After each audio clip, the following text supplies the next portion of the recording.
திராவிட முன்னேற்ற கழகத்தை வீழ்த்தக்கூடிய ஒரே தளபதி நம்முடைய தளபதி தான்.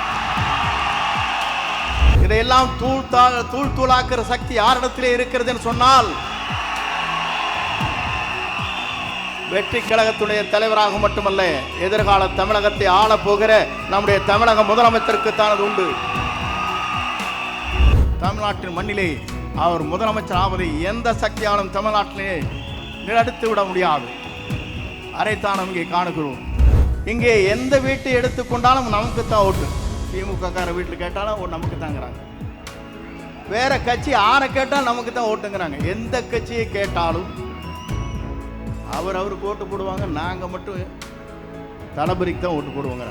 நாளை காவல்துறை கூட விசிலை வைக்க முடியாத சூழ்நிலை ஏற்படும். அதை போலதான் பேருந்திலே பயணம் செய்கிற போது கண்டக்டர் விசில் அடிக்க மாட்டார்கள் என்ற நிலையும் உருவாகும். நம்முடைய தலைவரோடு இணைந்ததற்கு பிறகு எங்கு சென்றாலும் உங்களை பார்க்கின்ற போது ஆள் விட்டா போதுமப்பா போட்டு முதிச்சு முடிக்கிறாங்க. ஒரு பக்கம் செல்ஃபி எடுக்கிறாங்க, ஒரு பக்கம் திருப்புறாங்க, ஒரு பக்கம் மாட்டுறாங்க. பெண்கள் அதற்கு மேலே ஓடி வந்து படம் எடுக்கிற காட்சியும் நான் பார்த்தேன். இஸ்லாமிய பெருமக்கள் சொல்வார்கள், இறைவனிடம் கையேந்துங்கள், அவனை இல்லை என்று சொல்வார்கள். இந்து மதம் சொல்லும், கேட்பதை கொடுப்பவனை கிஸ்ஸா கிஸ்ஸா என்று சொல்லும். கேட்காமலே கொடுக்கக்கூடிய ஒரு தலைவர் தமிழ்நாட்டில் இனி தோன்ற போகிறார். அவர்தான் தமிழ் மண்ணிலே முதலமைச்சராக வரப்போகிறார். திரைப்படத்திலே அவர் ஹீரோ அல்ல, தமிழ்நாட்டின் எதிர்காலத்தினுடைய ஹீரோ என்பதை நாட்டு மக்கள் ஏற்றுக்கொண்டிருக்கிறார்கள். மாபெரும் செயல் வீரர் கூட்டத்தில் தலைவர் அனுமதியோடு இந்த நல்ல நிகழ்ச்சியை துவங்கி வைக்கிற நல்ல வாய்ப்பை தந்தமைக்கு கோடான கோடி நன்றி மலர்களை அவருக்கு நான் தெரிவித்துக் கொள்கிறேன். ஒரு அரசியல் வரலாற்றில் 50 ஆண்டு காலத்திற்கு பிறகு ஒரு புதிய முகத்தை, எதிர்கால தமிழகத்தை ஆளப்போகிற வெற்றி கழகத்துடைய தலைவருடைய இணைந்து இந்த பணிகளை ஆற்றுகிற நல்ல வாய்ப்பை எனக்கு தந்திருக்கிறார்கள். இங்கே பார்க்கின்ற போது எல்லோரும் கையிலே விசிலை வைத்துக் கொண்டிருக்கிறீர்கள். ஆனால் நாளை காவல்துறை கூட விசிலை வைக்க முடியாத சூழ்நிலை ஏற்படும். அதை போலதான் பேருந்திலே பயணம் செய்கிற போது கண்டக்டர் விசில் அடிக்க மாட்டார்கள் என்ற நிலையும் உருவாகும். ஏன் இதை சொல்லுகிறேன் என்று சொன்னால்,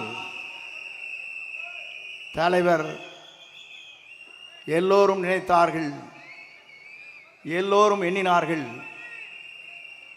அவரை பொறுத்தவரையிலும் திரைப்படத்திலே அவர் ஹீரோ அல்ல, தமிழ்நாட்டின் எதிர்காலத்தினுடைய ஹீரோ என்பதை நாட்டு மக்கள் ஏற்றுக்கொண்டிருக்கிறார்கள். இங்கே கரையொலியை பார்க்கிறேன். 2 நாட்களுக்கு முன்னாலே நிகழ்ச்சி நடைபெற்றது. அங்கே பார்க்கின்ற போது 1000 ரூபாய் ஒரு ஆளுக்கு. தொலைதூரத்திலே வந்த தாய்மார்கள் தூங்கிக் கொண்டிருந்தார்கள். இவர் விவரமாக பேசினார்கள். திராவிட முன்னேற்ற கழகத்தை வீழ்த்துவோம் என்று குரல் கொடுத்தார்கள். ஒருத்தர் கைதட்டல. ஆனால் திராவிட முன்னேற்ற கழகத்தை வீழ்த்தக்கூடிய ஒரே தளபதி நம்முடைய தளபதி தான்.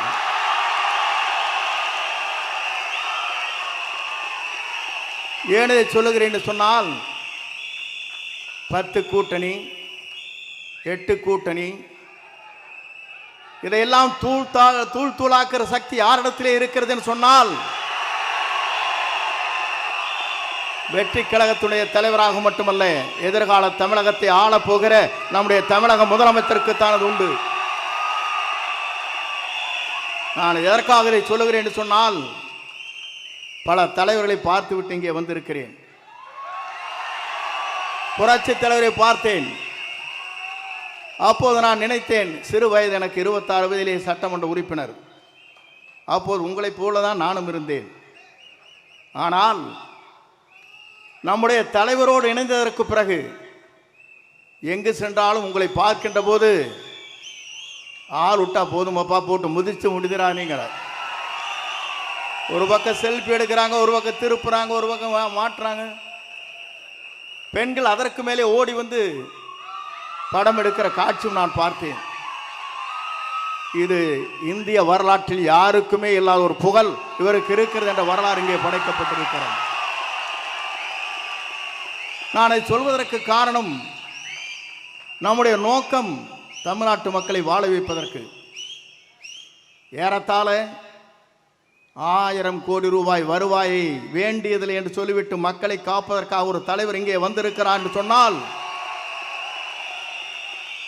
இந்த தலைவருடைய ஆற்றலும் சிந்தனையும் தொலைநோக்கு பார்வையும் மக்கள் கூர்ந்து கவனித்துக் கொண்டிருக்கிறார்கள். நான் அதை சொல்வதற்கு காரணம், பல இடங்களுக்கு செல்லுகிற போது சொல்வார்கள், இங்கே எந்த வீட்டை எடுத்துக்கொண்டாலும் நமக்கு தான் ஓட்டு. திமுக கார வீட்டில் கேட்டாலும் நமக்கு தாங்கிறாங்க. வேற கட்சி ஆரை கேட்டால் நமக்கு தான் ஓட்டுங்கிறாங்க. எந்த கட்சியை கேட்டாலும் அவருக்கு ஓட்டு போடுவாங்க, நாங்கள் மட்டும் தளபதிக்கு தான் ஓட்டு போடுவோங்கிறாங்க. இது ஒரு அதிசயம் எங்கே இருக்கிறது என்று சொன்னால், இந்தியாவிலே இருக்கின்ற அத்தனை பேரும் கூர்ந்து கவனித்துக் கொண்டிருக்கிறார்கள். நான் ஒன்றை சொல்ல விரும்புகிறேன்.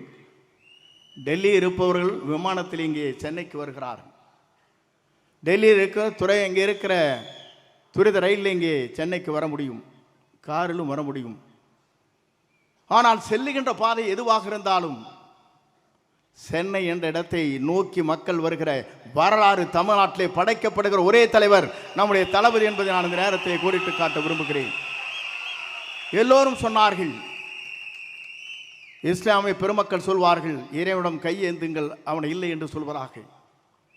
இந்து மதம் சொல்லும், கேட்பதை கொடுப்பவனை கிஸ்ஸா கிஸ்ஸா என்று சொல்லும். அதே போல கிறிஸ்தவ மதத்தை சார்ந்தவர்கள் சொல்வார்கள், தட்டுங்கள் திறக்கப்படும், கேளுங்கள் கொடுக்கப்படும் என்று சொல்வார்கள். ஆனால் கேட்காமலே கொடுக்கக்கூடிய ஒரு தலைவர் தமிழ்நாட்டில் நீ தோன்ற போகிறார். அவர்தான் தமிழ் மண்ணிலே முதலமைச்சராக வரப்போகிறார். அந்த வரலாறு படைக்கிற காலம்தான். எல்லோரும் நினைத்தார்கள் 10 கட்சியின் கூட்டணி அசைத்து விட முடியுமான்னு நினைக்கிறார்கள். எல்லோரும் ஆடி போய் நிற்கிறார்கள். ஏனென்று சொன்னால், ஒருவர் புதிதாக தோன்றி இருக்கிறார். அந்த இரு கட்சியிலும் இருக்கின்ற தலைவர்களே அல்ல. ஏனென்று சொன்னால், தலைமை என்பது வேறு. ஆனால் இன்று இருக்கிற தலைமை ஆடி போய் நிற்கிறது. எப்போது இவர் வெளிவந்தாலும் சரி, இவரை தமிழ்நாட்டு மக்கள் முதலமைச்சர் ஆக்கியே தீர்வோம் என்ற சூழலை ஏற்று பணியாற்றி கொண்டிருக்கிறார்கள். இங்கே வந்திருக்கிற செயல் வீரர்களுக்கு தெரியும், எல்லோருக்கும் தெரியும், நாட்டு மக்களுக்கு தெரியும், நாளை தமிழகத்தை நல்லாட்சியை தமிழகத்தில் நடத்தக்கூடிய ஆற்றலும் சிந்தனையும் தொலைநோக்கு பார்வையும் மனிதநேயமுக்கும் ஜாதி மத பேதமற்ற சமுதாயத்தை தமிழகத்திலே உருவாக்கக்கூடிய ஒரே தலைவர் நம்முடைய தளபதி மட்டும்தான் என்ற நிலை உருவாக்கப்பட்டிருக்கிறது. ஆகவே நீங்கள் கவலைப்பட தேவையில்லை. எந்த சக்தியாலும் தமிழ்நாட்டில் இனி நம்மை தடுத்து நிறுத்த முடியாது. அவர் வருவதை எந்த சக்தியாலும் தமிழ்நாட்டின் மண்ணிலே அவர் முதலமைச்சர் ஆவதை எந்த சக்தியாலும் தமிழ்நாட்டிலே நிறுத்தி விட முடியாது. அதைத்தான் நாம் இங்கே காணுகிறோம். நமக்கு கிடைத்திருக்கிற விசில் சின்னம். நாம் எச்சரிக்கையாக இருக்க வேண்டும். தூங்கிக் கொண்ட இடத்திலே காதிலே சென்று விசிலை அடித்து விடாதீர்கள், மோட்டு போய்விடும். பஸ் ஸ்டாண்டிலே வயதிலே இருக்கின்ற தடுமாறி கொண்டிருக்கிற பெரியவர் இருக்கின்றத்திலே திடீரென்று விசில் அடித்தால் அவர் தடுமாறி போய்விடுவார். ஆகவே நம்முடைய விசிலை பொறுத்தவரை எச்சரிக்கையாக இருக்க வேண்டும். ஏனென்று சொன்னால், நாம் போடுகிற வாக்கிலே தான் நம்முடைய வெற்றி வரலாறு இருக்கிறது என்பதை மறக்காமல் நம் பணிகளை ஆற்றிடல் வேண்டும். இங்கே வந்திருக்கிற நீங்கள் அத்தனை பேரையும் நான் காணுகிறேன். உணர்ச்சி வசமாக இங்கே இருக்கிறீர்கள். 1000 கொடுத்து அங்கே கூட்டுகிறார்கள். 1 ரூபாய் கூட இல்லாமல் இங்கே கூடப்படுகிற கூட்டத்தை பார்க்கிற போது நம்மை வெல்வதற்கு எந்த சக்தியாலும் இனி தமிழகத்திலே இல்லை என்ற வரலாறு படைக்கின்ற காலமாக அந்த காலம் அமையும். இங்கே வருகிறது முதலே இதை துவக்கி வைக்கிற வாய்ப்பினை உருவாக்கி தந்திருக்கிற நம்முடைய தளபதிக்கு மீண்டும் கோடான கோடி நன்றி வளங்களை தெரிவித்து விடைபெறுகிறேன். நன்றி, வணக்கம்.